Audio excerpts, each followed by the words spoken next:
আসসালামু আলাইকুম। আমাদের খামারে প্রায় ৮,০০০ পিস সোনালী কালার বার্ড পালন করা যায়। আমি কখনো সোনালী কালার বার্ড পালন করিনি। আমাদের এই খামারে ব্রয়লার মুরগি পালন করতাম। যাই হোক, আমাদের ৮,০০০ খামারে ৩,০০০ কালার বার্ড মুরগি দিছে। তার বয়স এখন ১২ দিন।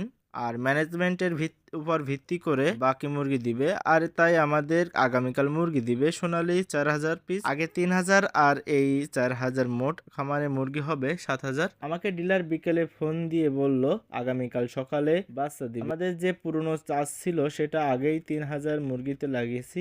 এখন নতুন চাষ কিনতে হবে। ৩,০০০ মুরগির একটু কাজ ছিল, সেই কাজ করে চাষ কিনতে যাব। কিন্তু সন্ধ্যায় চাষ কিনতে গেলে চাষ পেলেও তার দাম ২ গুণ। তাই আর চাষ কেনা হলো না। আলহামদুলিল্লাহ, তখন মনে পড়ে খামারে বস্তা দিয়ে তো আমরা আগেও বোর্ডিং করেছি। এখন এই মুরগিগুলো আমরা খামারে বস্তা দিয়েই এই বোর্ডিং করব। আর যে কথা সেই কাজ, আমরা কাজে লাগে পড়লাম এবং বোর্ডিং করার পরে এবং বাচ্চা বোর্ডিং এ ছাড়ার পরে কেমন হলো সেটা অবশ্যই বলবেন। আল্লাহ হাফেজ।